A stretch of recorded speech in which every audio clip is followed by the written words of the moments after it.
I'm Leon, a recent graduate from the School of Hospitality at BU, and I'm here to present you Behold Juice. And my hospitality journey really started as a bartender. I was a bartender previously in Washington, D.C. It was quite a fun job, but the thing that every bartender hated the most was preparing the juices before the shift. It was quite a repetitious, kind of boring job. However, more importantly, beyond the grudges of some whiny bartenders, using fresh citrus juices have significantly economic implications for the bars and restaurants that use them. The average bar or restaurant in the United States uses around 1,000 liters of citrus juices, lemon, limes all combined, in a year. That's the equivalent of about $10,000 annually. For the inherently low margins business that is bars and restaurants, this is quite a lot. On top of which, there is also quite an environmental concern in the use of fresh citrus juices. First of all, after you juice the juice of citruses, the spent shells, individual bars and restaurants can really do nothing about them other than throwing it out as kitchen waste. And on top of which, there's currently a disease that's ravaging the citrus industry in North America that's called HLB, or citrus greening. It is a parasite that sucks onto the root of the citrus trees and killing the trees in several years. Combined with climate change, that has significant implications for the availability, quality, and prices of citruses. And that is where we come in. Behold Juice, that is our solution. It is a 100% natural citrus juice replacement that tastes exactly and functions exactly the same as the corresponding citrus juice. And it is significantly cheaper than if bars and restaurants are to use fresh citrus juices, by 30%. So if an average bar or restaurant spends $10,000 on citruses annually, they would then only spend $7,000 if they are to use our product. And this product, not unlike normal citrus juices, it can last in the fridge for a month or 6 months when refrigerated. Now, compared to fresh citrus juices and to bottled juices, fresh citrus juices does taste very good, but it is very costly, and it has a very short shelf life. Even if you're generous, it can only last about a day or two in refrigeration. On the other hand, bottled juices doesn't taste good, but it is very cost efficient and it has a longer shelf life. Behold Juice is the better of the both worlds. It has a taste of fresh citrus juices, but the cost efficiency and the shelf life of bottled juices. And on top of which, there is another additional benefit to using Behold Juice, which is it allows bartenders to enable a technique called pre-batching, where instead of making cocktails where you pour each ingredient individually, you can pour all the ingredients, combine all of them proportionately into one mixture. So therefore, the bartender will only need to pour once instead of several times for each drink. Pouring accurately and consistently is one of the most important skills of a bartender, and this significantly simplifies it. And that would ultimately allow bars and restaurants to cut down their bar training cost by around 50%. And of course, we're currently fully licensed. We're fully licensed to produce, sell, and distribute this product. And we have a currently pending non-provisional US utility patent for the product. Based on the numbers of bars and restaurants in the area, we estimate there to be a little less than $40 million of market for this product just in the state of Massachusetts, or a little more than $300 million of market size for this product in the American Northeast. Ultimately, what we're trying to propose with this product is that it is better for your business and better for the environment. No compromise in between. So, and for that, we see our customers on a sliding scale between the two. There are those eco-conscious hospitality businesses who might be more attracted to our product because of the environmental claims, or those who are more cost sensitive, who are more attracted to our products because of the economic benefits, and of course, everyone in between. So here is where we are currently at. With some helps, we've currently acquired a demand of 6,000 to 8,000 liters of our product per month. That is the equivalent of $500,000 of revenue per year that we are on track of making as of now. And we are currently producing our product out of a place called the Commonwealth Kitchen in Dorchester, Massachusetts, which is a food and beverage startup incubator who provides very, very affordable but fully compliant production facilities for us. And our initial sales channels are through the United States Bartenders Guild, which essentially that would be through local bartenders who would introduce our product to their fellow bartenders and bar owners and get a commission in between.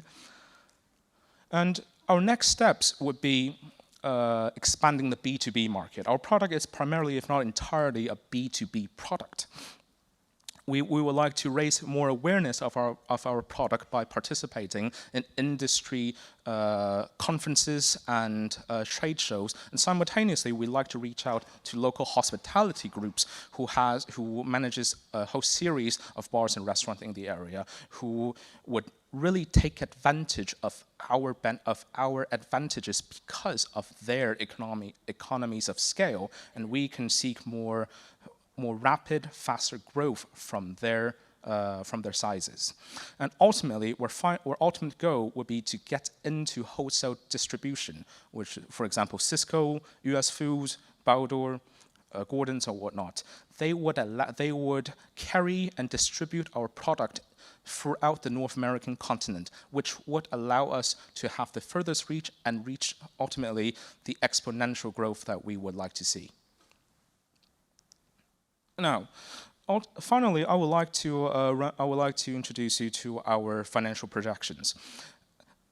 For the first year, we have a projected annual revenue of $500,000 that we're on track to make, and we would expect that the revenue to double every year on year for the following years. But you can see that we would also expect our net profit to be on the lower end for the first several years, because in order for us to catch up with those needs, we might need to co-manufacture, which will eat into our profit margins, and we will need to develop our own production facilities and capabilities. But after all of those are said and done, we would expect us to ultimately land at a cool 60–70% profit margin for the time going forward. Now, that will be all. Thank you very much.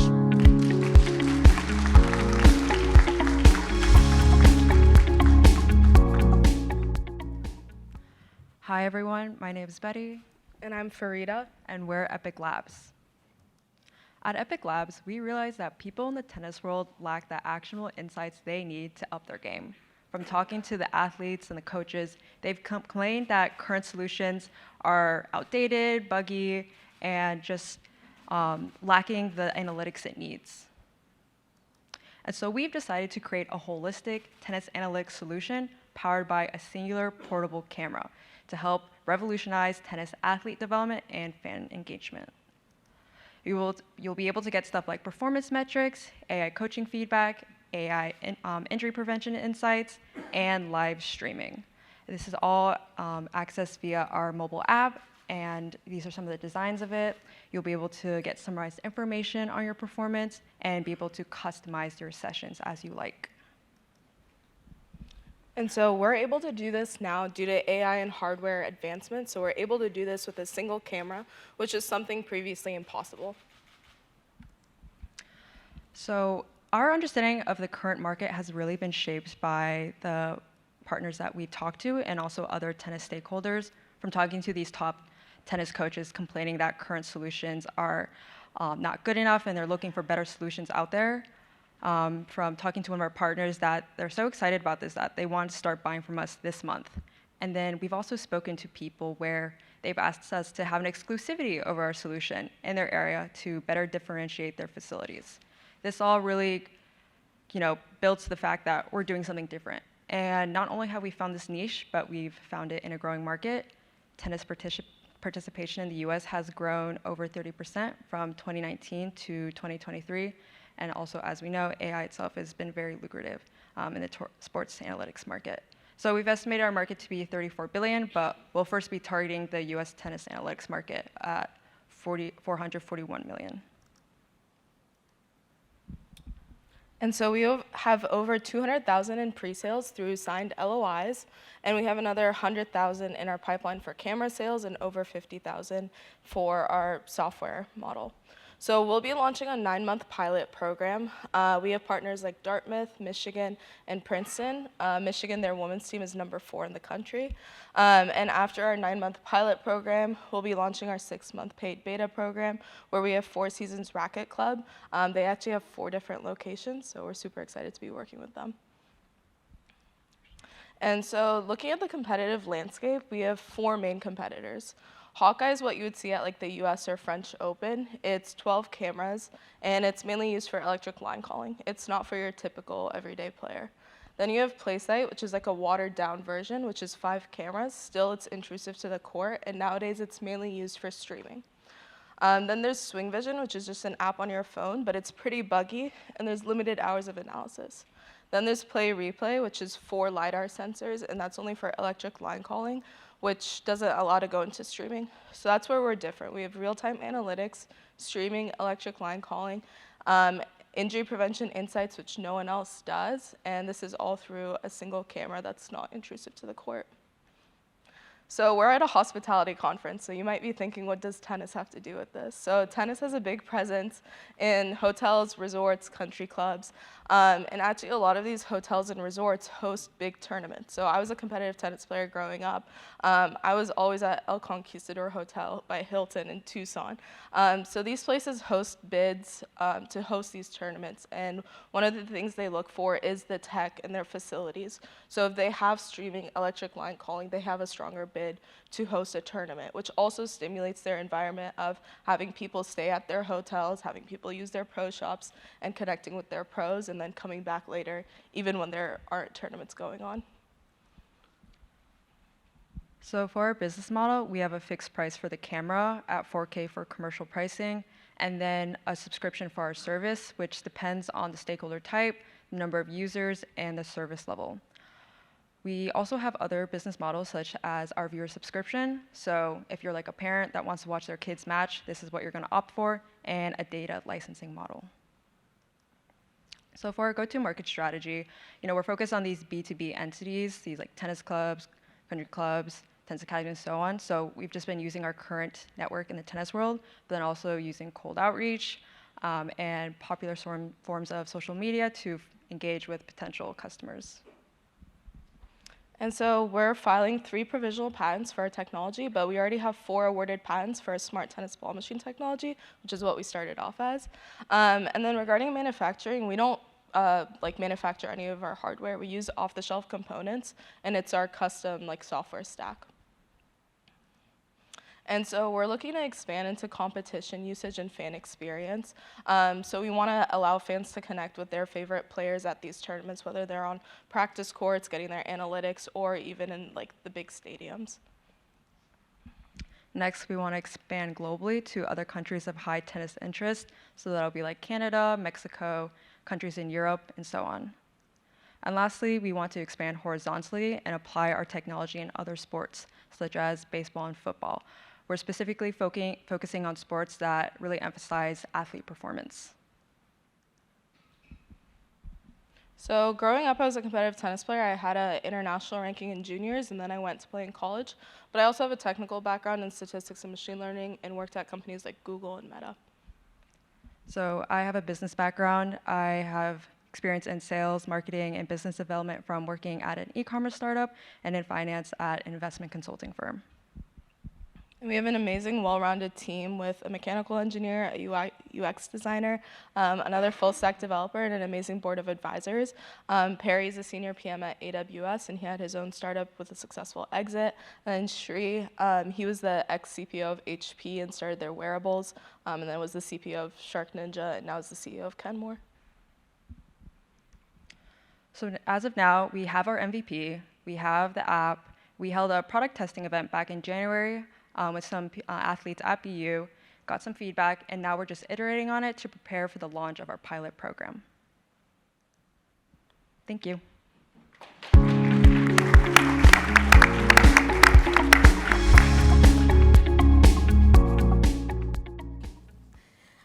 DT hot masala tea, Madam Tea Veenma, that is something you will definitely hear if you ever visit Madras in South India.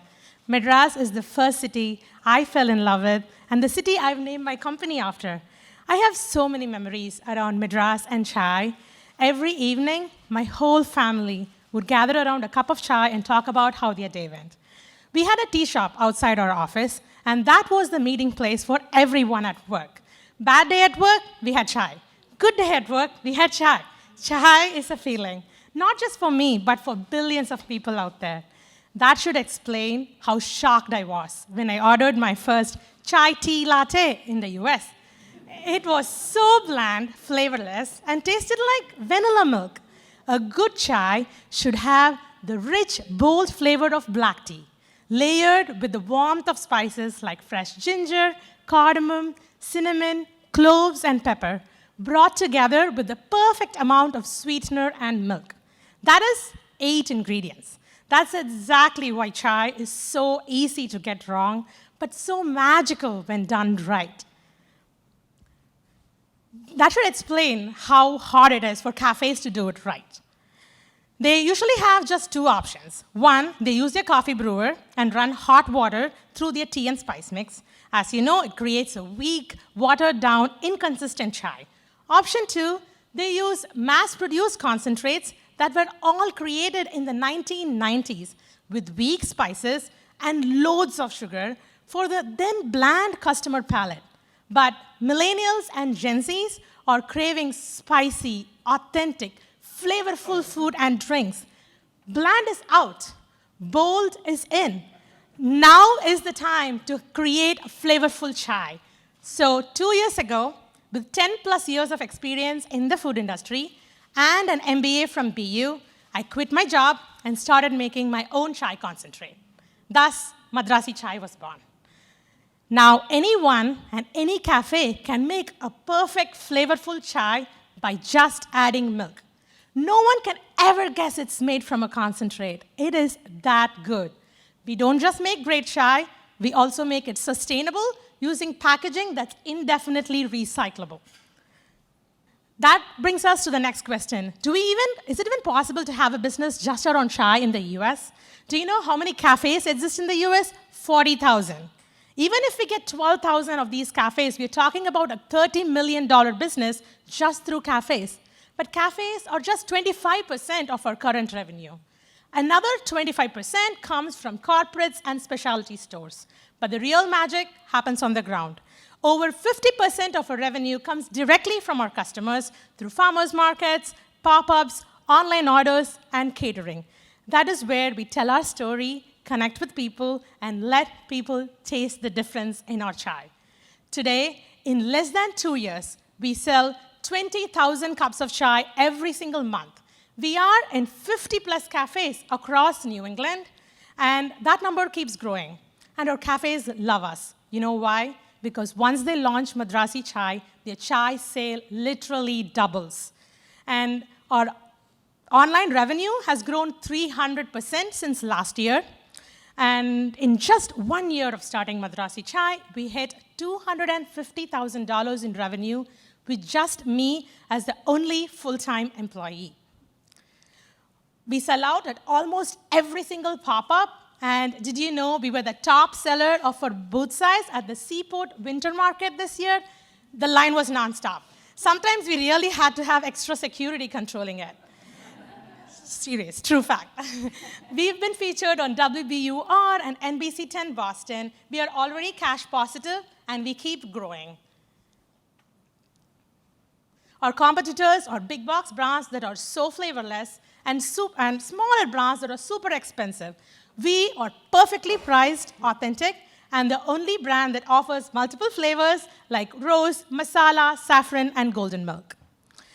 Our current profit margin is around 35 to 41%. As we scale, we are working on reducing our cost of goods and increasing our profit margin. Our goal is to be at a 40% profit margin overall. So what's our future plans for Madhrasi? 2025 is all about scaling. We just moved into a production facility that can make 500 gallons of chai in just 1 day.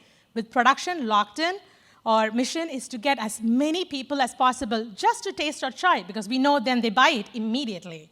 So how are we going to do it? We're going to do it in 3 ways. One, partnering with coffee companies that already have the relationships with cafes, and they also distribute. 2, collaborating with wholesale distributors who can also get us more universities, corporates, and specialty stores.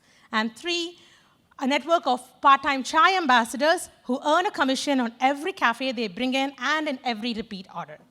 And once we prove this model in 2025, we would expand all over East Coast in 2026 and go national in 2027. If we win this pitch, we will be using that money in 3 ways. 1, to boost our production to meet the growing demand with all the partnerships we are creating right now. 2, reduce our cost of goods by bulk ingredient sourcing and packaging innovations. And 3, training our first batch of chai ambassadors who can go and sell our chai for us. I'm proud to introduce Insa, my first full-time hire. With 30+ years in management and tech and an MBA from BU, she brings great operational and strategy expertise to the team. We work with 6 part-timers who do all our markets, pop-ups, and catering events for us. We are proud to have an amazing group of women as our advisors, some of whom are icons in the food industry. We all have so many coffee brands that we love. Can you name one chai brand that you really love? Nothing comes up, isn't it? Because there is no dominant player in the market yet, and we are here to change that. Life's too short to drink bland chai. Don't you agree? Thank you.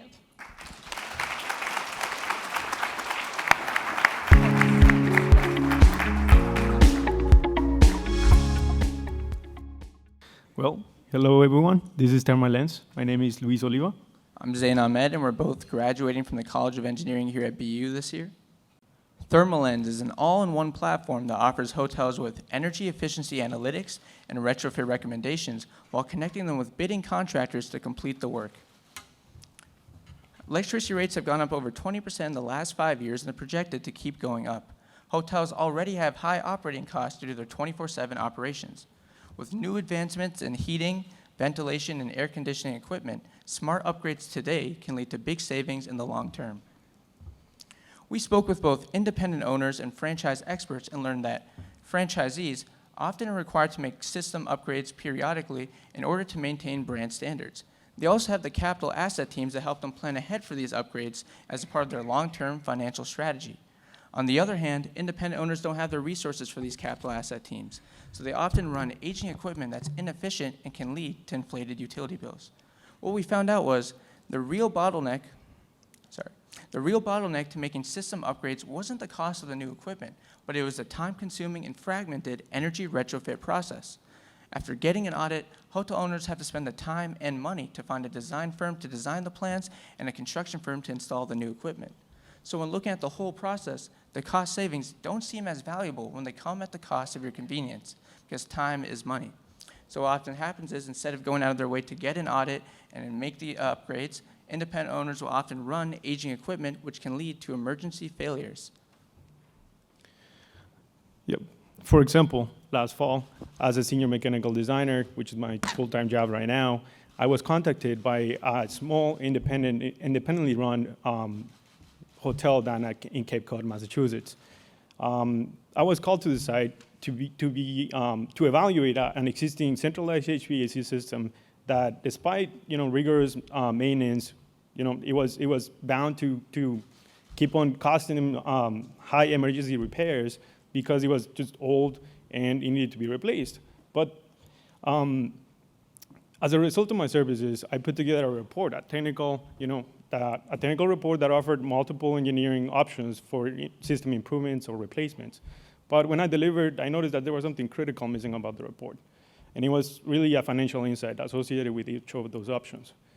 I realized that the client couldn't really assess neither one of those options without having to have a third-party financial expert providing the customer with a return of investment of each of the options.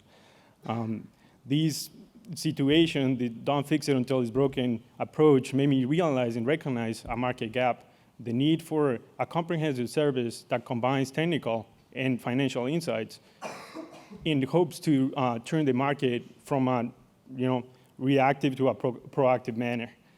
This led to the creation of ThermalLens. Current technologies out there and services, some of them are energy auditing services, such as EcoSave and MassSave. Some of them are construction bidding sites, such as BidDocs and ProjectDog. None of these platforms or any other out there, any other platforms in the market offer end-to-end or a beginning-to-end rather service to the client, causing the client to have time constraints and more disconformity throughout the process. ThermalLens does not only aim to provide the client with a catalog of options tailored to their business strategy, financial planning, but also aims to connect them directly with designers and contractors that will take the project to construction and reality.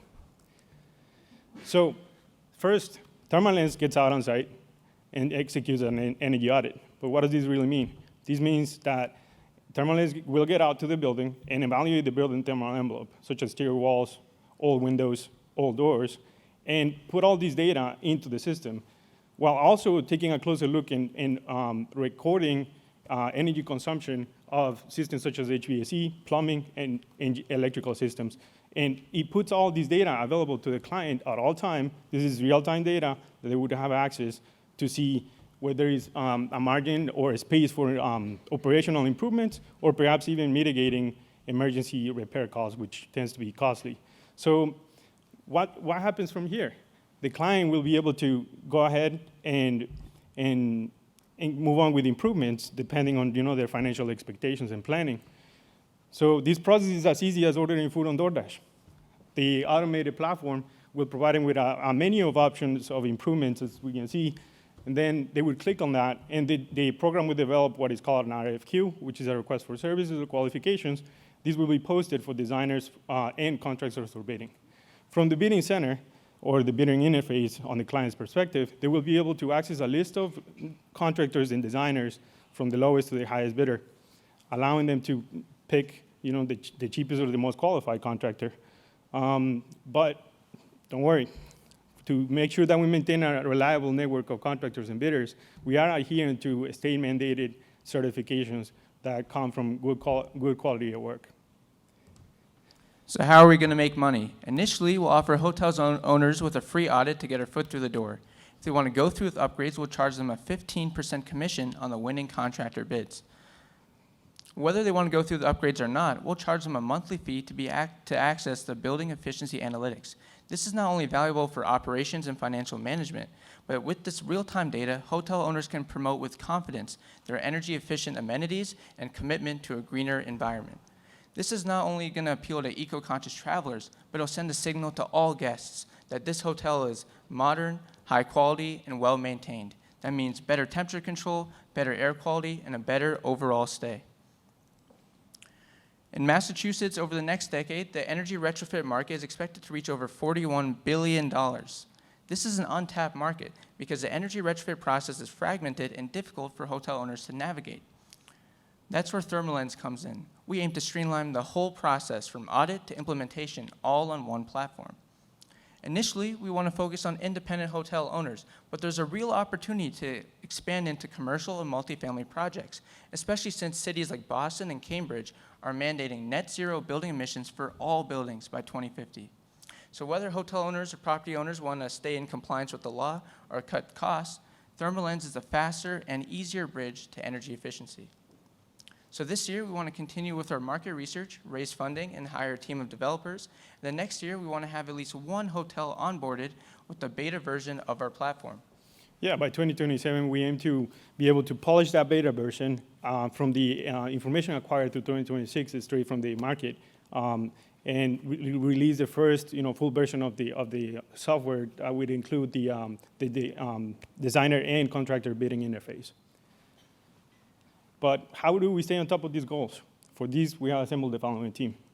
I'm Zain Ahmed. I have a mechanical engineering degree from Boston University. My experience spans both operations in the public and energy sectors. And with me, I bring a network of contractors, both design and construction firms, that my family has built up over the last 30 years in the Massachusetts construction industry. Yep. I have over 6 years worth of experience designing high-efficiency HVAC and plumbing systems. I'm a LEED certified designer as well, so I bring a lot of experience when it comes to looking at these buildings from a building thermal envelope improvements perspective. Thank you.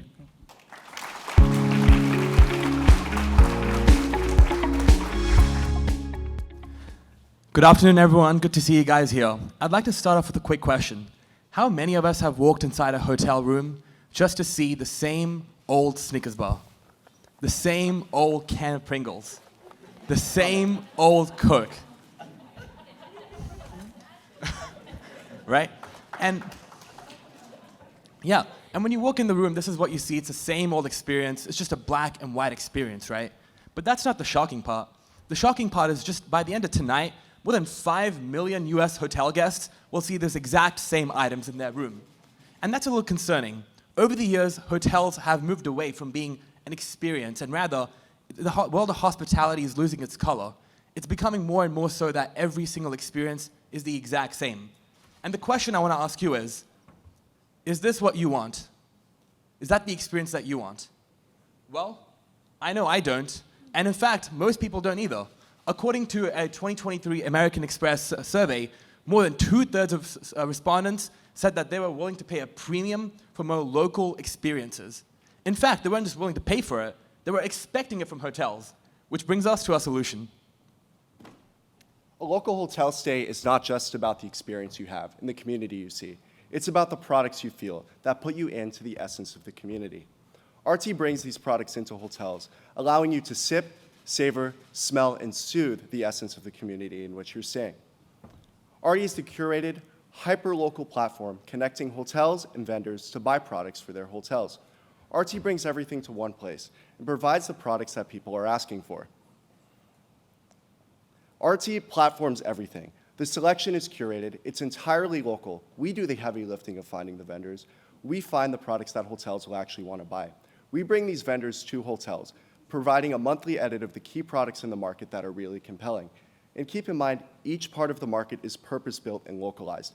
Everything happens in one market. So for example, as you'll see in a few moments, if you're in Boston and you were a hotel, you'd get products targeted just for Boston. And you know what's really interesting? We've spoke to industry thought leaders and key decision makers who are responsible for doing procurement for over 30,000 luxury and lifestyle hotel rooms in the US. And the one thing that's been consistent across all of our conversations is that they want to buy these products. They want to buy these products, but they find it extremely difficult. The transactions are often uncentralized. They happen in a bunch of different places, and they want to buy these products, but they just can't manage to make it happen. In the edge cases with the few hotels who we've spoke to, where they do manage to buy locally in an efficient way, the transactions are extremely complicated.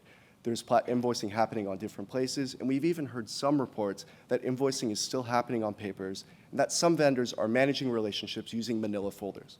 There has to be a better way. This is what Arti does. Arti brings everyone to one place. Hotels no longer have to field pitches, rather they're getting a curation. They're getting the things they actually want to see and that their guests are truly asking for. At the same time, this provides a new channel for vendors.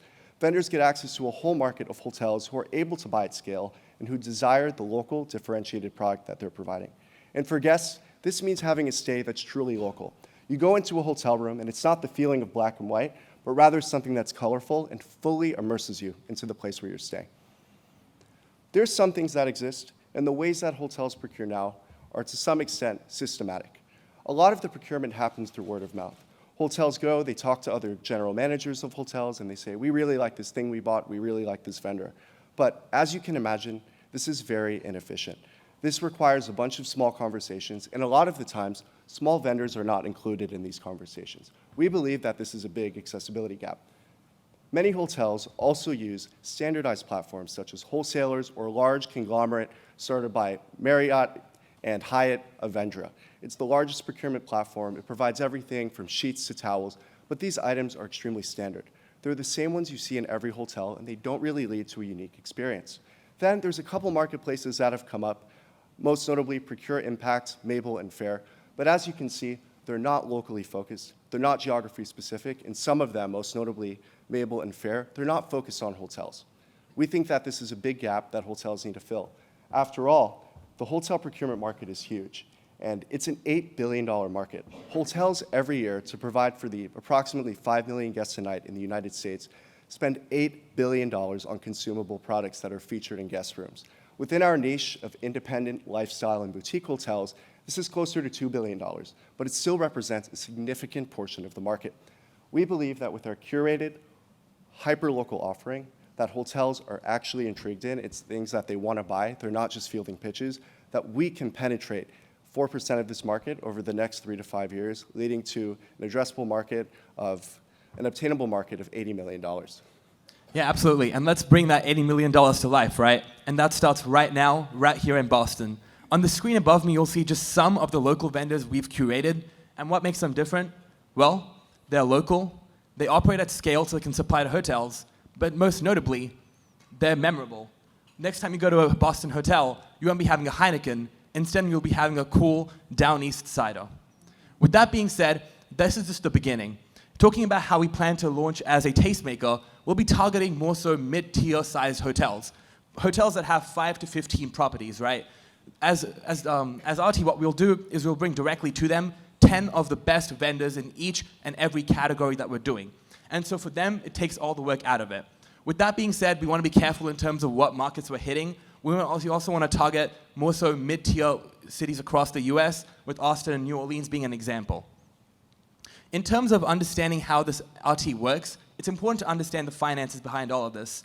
The way we'll do this is we'll charge a vendor fee at the end of each and every transaction. What's most notable here, though, is that we'll charge a higher fee up front and the first few transactions, up to about 15%. The idea here is we're placing value in the fact that we're connecting these boutique hotels with these local vendors. And so the first time, of course, we're going to charge a bit more. But over time, we'll reduce the transaction and give them a discount, making them more likely to stay on the platform. There we go. With this being said, understanding the finances, it's important to understand how we're going to capture the $80 million in total market value, right? And that comes in 3 forms. 1, the RT edit. 2, the centralization. And 3, us as a brand. So first and foremost, as RT Edit, we're curators, right? We're going out there, we're finding the best local vendors in each and every city there is, and we're providing them to these hotels. So that's something that we bring in. We're the curators, we're the tastemakers, right? 2, the centralization. As the way things are right now, hotels are using a variety of different ways of going about getting local vendors, and the vendors are doing the exact same things. On Arti, it's all there in one single platform. Ordering, inventory, billing, it's all there, making their lives as easy as possible, right? And finally, understanding that as Arti, we're a brand in ourselves. We're out there, we're curating these products, and we're setting the standard for what's local in the space of hospitality. You might be wondering, how are we going to do this? Well, here's the team. It's myself and my co-founder, Suraj. As a lifelong entrepreneur, I understand what it takes to build a business and scale it. Suraj, with experience in strategy consulting, has the strategic mindset required to build and penetrate new markets.